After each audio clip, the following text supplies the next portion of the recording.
Okay, Richard doesn't know this yet, but we've changed the topic to homelessness.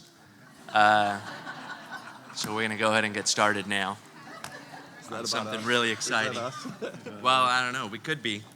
I just wish we were giving away wine. I know. I wish you're going to need the wine when we're done. But so I've got the honor of moderating here with two individuals you just heard. Richard introduced both of them. Trem Smith, CEO of Petroleum, and Shawn, who's the Executive Vice President of Operations and Engineering at CRC. Richard shared with you that they have combined over 60 years of experience, which is incidentally 30 times more experience than I have in the oil and gas industry. So I'm not going to talk a lot, and we're going to get to hear from them. We've got a few things I'm hoping we can chat about, and that's really in the context of California. What we spend a lot of time talking about are the challenges and how we coexist in the state and how we even imagine a future. So I'm hoping I can get your thoughts on what the biggest challenges you see for Berry, for CRC, for the oil and gas industry as a whole. And those are challenges now, and then maybe perhaps the challenges you see down the road in 5, 10, 15 years. And we can start with Mr. Smith. Oh, okay. Thank you. I'm Trem Smith, and just a quick introduction to Berry. The name is familiar to Kern County. It's been around for a long time. However, the company is relatively new. After a sordid history where it was acquired by Lynn Energy, which ultimately went bankrupt, Berry came out of bankruptcy in 2017 and is now publicly traded on the NASDAQ. Please look us up. The only E&P company to go public in about 3 years now, and the most successful company going public in the E&P space.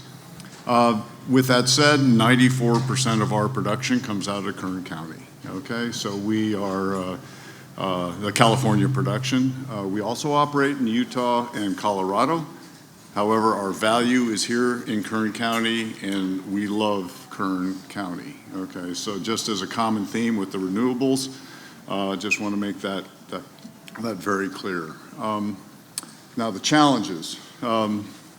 California is a fascinating market. I'll say this a couple of times. I've worked around the world. I've had the opportunity to work in some pretty amazing places that treat the environment as if it was a dirty rag, that treat people like it's they're not worth the space they inhabit. And we can talk more about that in private usually, because I'm not sure who's in the audience who will be offended by it, but it's really true. So coming back to the United States, I'd just like to say that the United States as a whole treats people very well. With all the complaining that does go on, I wish people would go overseas and see what they could have if they would see the other side, because it's really something else. So what Berry's role is, U.S., onshore, California focused, is participate in that. It's a breath of fresh air. Okay, and working in California where social justice is a major issue, employment, high-paying jobs, working with the environment is really an honor and a real refresher for me. Okay, so just put that in perspective for where I'm coming from. California has its issues. Energy reliability, I mean the fires, et cetera, is a huge issue. Energy affordability. I don't know when the last time people bought gas outside of California. It's the same gallon of gas, but guess what? In Texas, it's about half of what is paid here. So there are issues which face Californians and all Californians, including the people that work at Berry. Okay, so imagine if we didn't have energy. The things that we have, the petroleum products that go into clothes, the phones that most of you are using at the moment wouldn't exist, okay? And the things we rely on are really petroleum-based. However, that said, there is nothing better in an economy than to have a diverse set of energy sources, okay? So we are all in on the strategy of California to become more green, to CO2 captures we'll talk about, I think, a little later. So local oil and gas production is a huge deal. We have a role. And I think one of the biggest challenges for the industry and really for Barry is convincing people that there is that role. Later on, I hope to talk about the role of foreign imports into California and the amount of money that goes overseas from this state. But what I spend a lot of time doing is convincing people that we're actually part of the solution, not the enemy of state. And what that actually means is that the industry as a whole has an opportunity to become very proactive in this area. Yeah, we have a long history. Is there stuff we can do to improve? Absolutely. Is there stuff that we can do to clean up the environment? Absolutely. So incorporating that in our thinking and becoming part of the solution is one of our biggest hurdles, and convincing people, particularly those outside of Kern County, as has been talked about by the renewable folks as well as those in our business, certainly the county officials, is convincing those outside of Kern County. So to me, we heard the other topic, which is important, is the industry is very technology pro. With the evolution of technology in oil and gas, all the pictures you see are dirty guys at rigs and things like that. The fact is that we're at the forefront of technology and hope to continue to be at the forefront of technology, which is being used around the world. So that's a challenge. Okay. Thanks, Willie. Yeah, I'll just add to that. Kind of the way I think about it, you know, California is just, it's a wonderful state. Kern County is a great place to be. And so if you think of California on kind of the macro scale, you know, petroleum is a very important resource for California. And we need affordable and available energy at scale to provide for Californians. We're the 5th largest economy, I think Richard will check me, fourth largest consumer of energy of all forms. You've got 40 million people driving further and further from home to work, 330 billion miles, and they need affordable energy. In fact, probably 40% of Californians at or near the poverty level, but they're working. 4 in 10 are working and trying to make ends meet. And so when I think about California and all the tremendous resources it has, we have the ability to do that here at home and create local energy in an environmentally responsible manner and do it affordably for Californians and by Californians. Right now, we tend to export those jobs when we import $32 billion worth of crude from Saudi or Kuwait or other places. So it's not like Californians aren't still using it. They need it. They're just choosing where to get it from.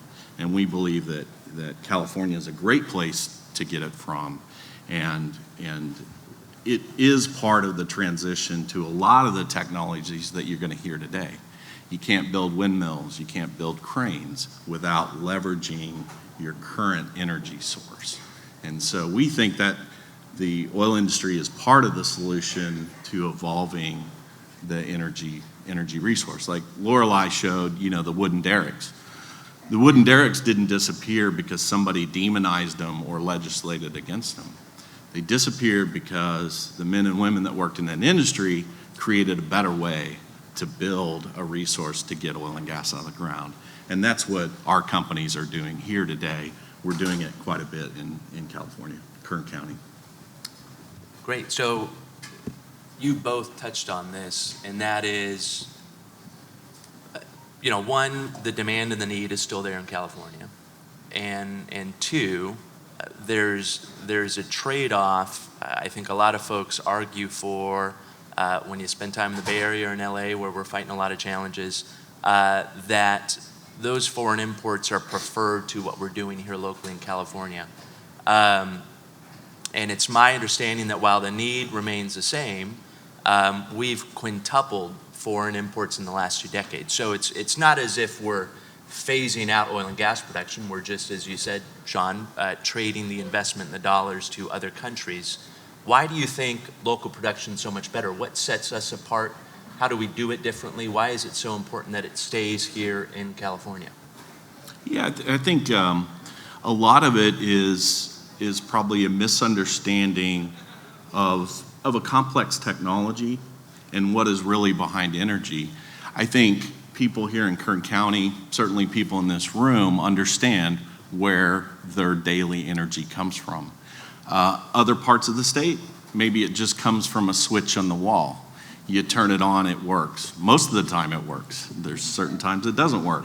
And so we're kind of going through an education process of, hey, wait, I need energy to survive. I need energy to drive my kids to school. I need energy to do this.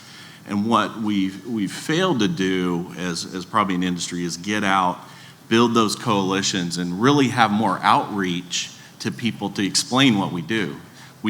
Trem and I don't have horns on our head. We're just trying to get, resources out of the ground, create jobs, and create stimulus here for our shareholders and our economy. So I think, it's that education and the resource, like California State Bakersfield's Energy and Innovation Center, things like those are going to be important for us to share that message outside of Kern County. Yeah, and that goes to build off Shawn, that goes to the convincing people that we have a role as part of the solution. I hate to do this, but data actually matters. And so the trends are pretty clear. We talk about all the policies in place. The fact is we're using more gasoline and jet fuel in California today than we were 10 years ago by a significant amount. It's almost, I have the statistic here. It's we use about 1 million barrels of gasoline a day, which is almost a gallon per person every day of the year, okay? And so, and that's up about a little over 4% since 2010. So the reality is, and most of that is coming from imports, okay? And most of that is coming from OPEC. You got Saudi, and then you have countries like Ecuador. And if you read the news, things are a little unstable in those parts of the world. Would you rather have that money, that 30+ billion, staying in California? Right now, it just goes untaxed to those countries. Sure. Well, I'm a geologist by training, okay? So just bear with me as I'm kind of, I actually can do some math, but as a geologist, I'm actually here for a reason. The reason is there are 2 basins in the world that have more oil per square cubic foot in the world. And most people do not realize this. One of them is LA, okay? The LA basin, which is number 1, okay? And that has a huge amount of oil, but it has other issues. The other one is this basin called the San Joaquin Basin. So bigger than Gawar, bigger, more than Saudi and the Middle East, more than Russia and Siberia, both places I've worked, okay? Most people have no idea what kind of plentiful resource there is sitting right here in Kern County. I love the relationship with Massachusetts, but I like to even say more that Kern County is just a little bit smaller than the state of New Jersey, okay? Which, and you don't even have to worry about water in that one. So it's a big deal. Okay, and so if we can reduce imports, if our 2 companies could be charged with just stopping the decline of oil production in California, stopping that decline, we would be hugely supportive of and can be easily supportive of increasing the electric vehicle goals that this state has and support the reduction in carbon physically, actually make it happen. Let's triple the number of EVs. Let's reduce the imports by 1/3, okay? Think of all those tankers sitting in San Francisco or off Long Beach. The most dangerous way to transport oil, and that dependency is growing, okay? There will be, I hate to say this, but I think I can say it safely here, there will be a spill, okay? And that'll hurt the entire state. Everybody in this room, all this idea of affordable energy, that will be a disaster, okay? And so what can we do with that 30+ billion? Pay taxes, employ people, okay? work on the technology, work with growing the renewables. I mean, it's a huge opportunity for the state, and we'd like to be part of it. Excellent, thank you. So here just a few days ago, we had someone who's grown in prominence, a young woman by the name of Greta Thunberg. Thunberg? I'm not sure if I'm saying her last name correctly, but she was down in LA. She joined some LA protests against oil and gas drilling and oil and gas production. And she's just one of, I think many voices we've heard kind of add their opinion to what California should be doing, what this phase out should look like, and what climate change means. And certainly I don't think we can deny that we don't live in a world where that is, unfortunately, probably one of the biggest challenges we as oil and gas producers face in California. So it often dominates a lot of the regulatory climate. It certainly dominates a lot of the discussions in the legislature. And we have quite an extensive framework we have to kind of adapt to and live in and work in and kind of figure out how to be successful. So how do you see California's aggressive carbon reduction goals and the direction it wants to go in working with what you do, which is oil and gas? Do you believe there are opportunities that Barry, CRC, or the industry as a whole can take in that discussion? Are there active roles your companies are taking to think creatively and innovatively about how we occupy this new space, which is governed by climate change in California? Yeah, I do. I think, to kind of your lead in there, I mean, the industry welcomes a healthy debate based on facts and discussion of the topics, because this is really something that California has the opportunity to provide the leadership on. They set these grand visions, and then the deeds need to match those visions. So we need to set up the policies and the frameworks to enable those things to happen.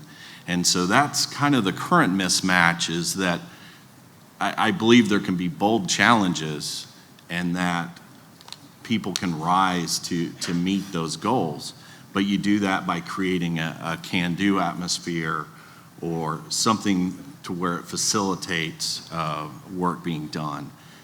Along those lines, one area that we're kind of investing in and is around carbon capture sequestration. So it's an area of emerging research and technology.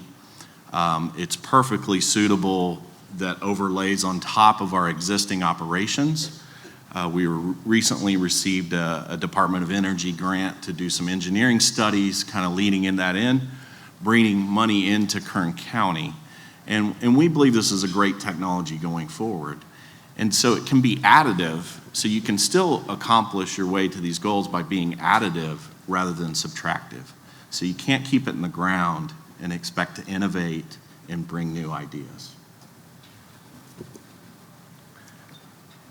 Okay, ditto. But the reality is,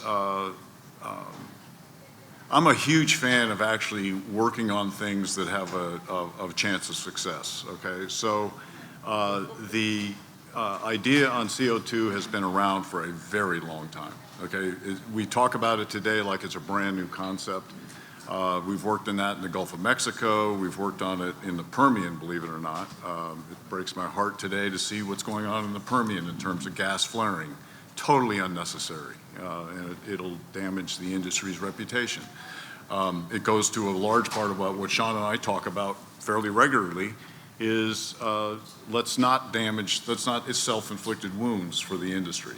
Okay, so technology and its application, going back to what I said at the very first, the oil and gas industry, going back even to the days of 3D seismic or development of offshore platforms that don't allow any fluids at all, rainwater included, to go into offshore. Okay, all of that took place in the oil and gas industry. And when I say 3D seismic, Most of what you do with your MRIs in your medical business goes to data storage, okay? And that started with the idea of saving 3D volumes, which the industry didn't ever have before. So there's a lot of innovation that occurs, and I could go on that topic for a long time. CO2 requires point sources.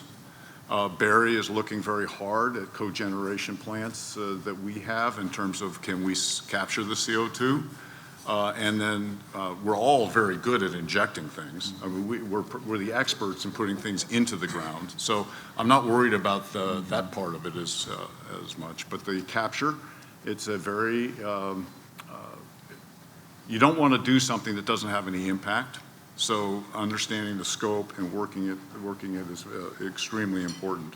The other part that I'm curious about is not so much on the CO2 part, but it does have to do with the climate change and the industry, is there's a remediation piece to this. We all drive around San Joaquin. There's been this industry has been here for over 100 years. You can argue about when it actually started. And there's a lot of stuff lying around on the ground, and there's a lot of stuff on the ground. How do we deal with that? How do we clean that up? Because it's imminently cleanable, okay? It's imminently fixable. And that goes towards being very proactive in that world, which will make our the events that happen at times, we can minimize those. And so that effort and that cost is also something that Barry looks at every day. And in fact, we're doing several projects now where we're dealing with some remediation that should have been done 50 years ago, okay? Just taking care of it. We could point fingers, we could do all of that kind of stuff, but that's not the point. To be part of the solution, you got to be proactive looking forward. So we will be discussing CO2. We're going to be discussing the whole methane conversation, and we're also looking at all kinds of IoT technologies in terms of measurements, et cetera, that will reduce the dependence on power, which reduces the dependence on cogeneration, et cetera, to heat our steam, to gather our measurements, et cetera, so we can be part of it. And we look forward to it. Is there, so outside of, say, drilling and trying to make money, let's just talk about the next year, so 2020. Is there one thing you imagine Barry or CRC will spend a lot of time focused on, or an issue or a challenge that's unique to California you'll spend a lot of time trying to wrap your head around? It'll require staff time, it'll require resources. Is there one thing you can kind of put your finger on?